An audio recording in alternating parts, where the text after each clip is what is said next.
What's up everyone, and welcome to NCAA Football 14. I repurchased this game over the weekend and I want to do a series in it. Specifically, I plan on doing a Dynasty, as you'll see by the title. And you already know what team I have to pick.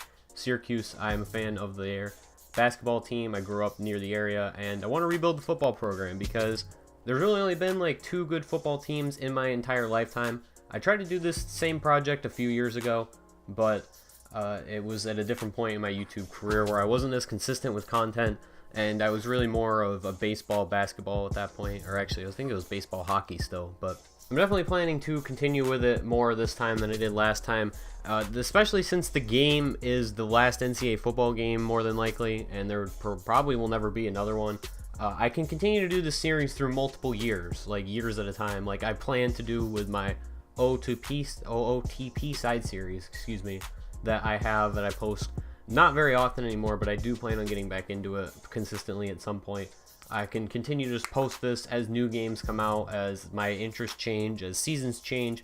I can just kind of upload this whenever. And I know I have another football series on my channel with the Chargers franchise in Madden 17. That's not going away. I might post it a little bit less in favor of this at some points, but I'm definitely not going to stop that series entirely.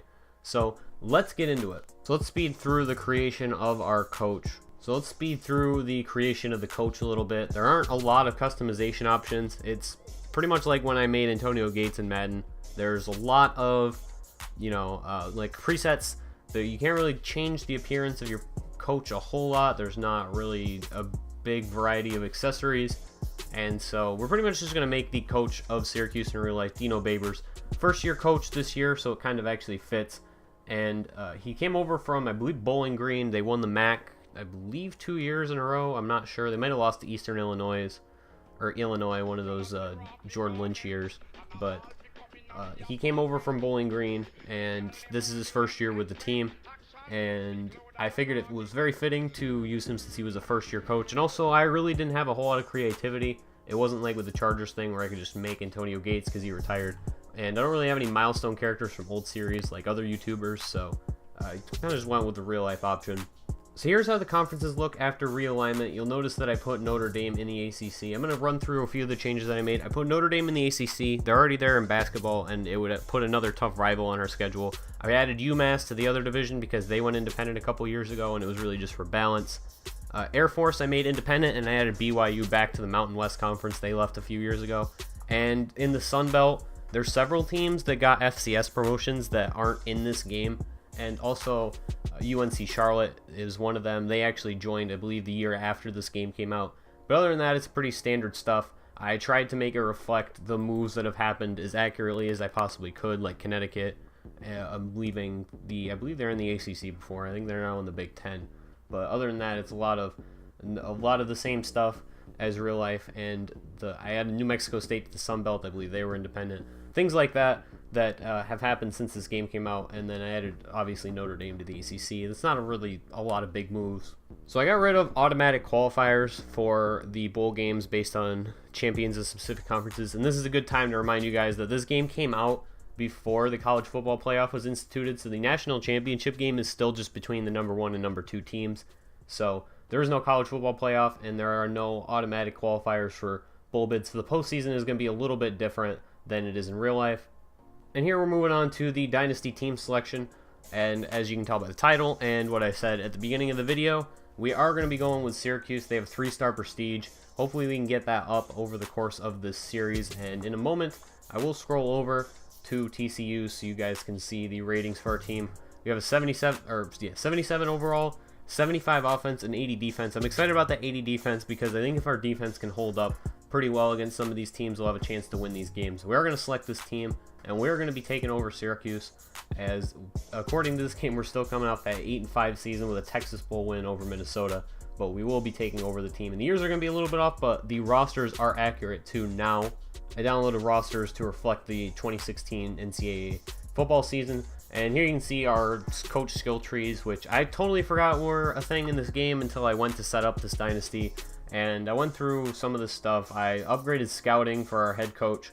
On defense, I believe we did the pass rush, because I think if we can get pass rush, then it'll cover for maybe if we have a weak secondary later on in the series, or even right away, and I did the up-tempo one on offense so that we get extra stamina.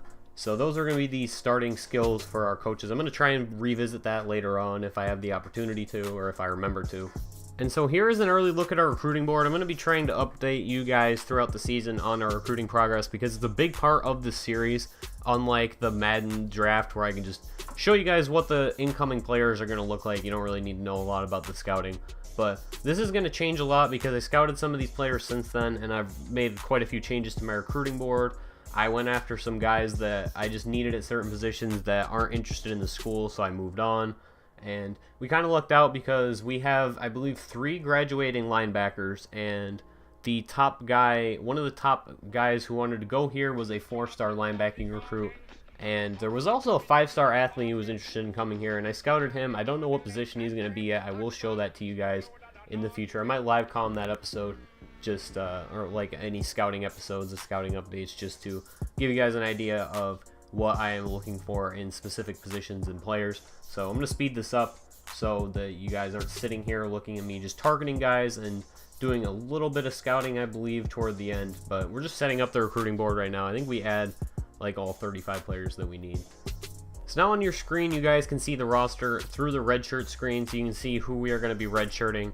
We are pretty deep at certain positions. We got a couple good running backs and another good freshman running back who we will definitely have for next year. We don't have a fullback on the roster, which kind of concerns me, but we are very deep at receiver. I actually redshirted 3 people. We do have 3 graduating seniors at the position, though, so that kind of concerns me. We have all senior tight ends. I was going to redshirt one of them, but then I decided that it would just be better off looking at the recruiting board because none of them were really anything all that special.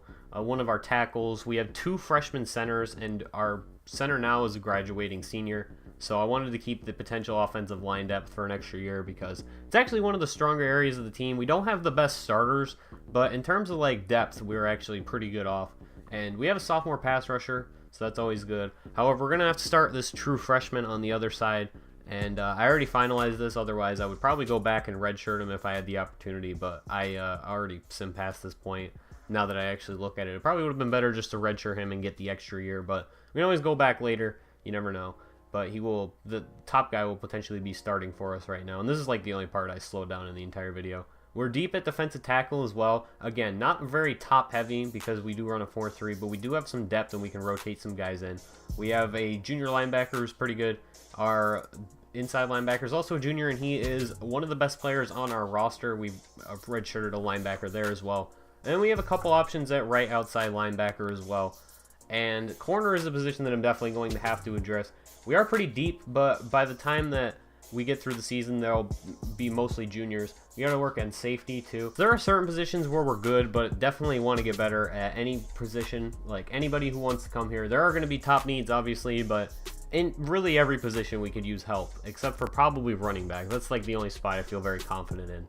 And here's our schedule. I left it pretty much the same as the default. I thought about regenerating it, but I actually kind of liked our out-of-conference schedule. It was a little bit easier than I expected. We do play Penn State, but we also get to play FCS East and the Tulane Green Wave.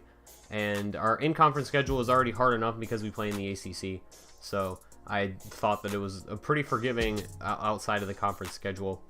That's pretty much going to do it for this introduction. I haven't really decided yet if I'm going to be playing every game or doing select games like Madden, because this is much more of a long-term series than Madden, and playing every game would be a little bit, it would make a little bit more sense because I'm taking full control of the team, and in Madden I want it to be a lot more about my skill as a team builder, whereas in this game, if you win more games, you essentially get better prospects. It's kind of how the recruiting works. There's other factors that go into it, but really if you have success as a program, you're more likely to draw top recruits. So I think that my actual skill playing in a few of these games that we probably wouldn't have a chance in otherwise might help out, but at the same time I'm still deciding on that. I haven't really made a decision either way. I would definitely like to play all the games, but I don't know if that's going to make a whole lot of feasible sense. But anyway, that's going to do it for this. Thank you guys for watching.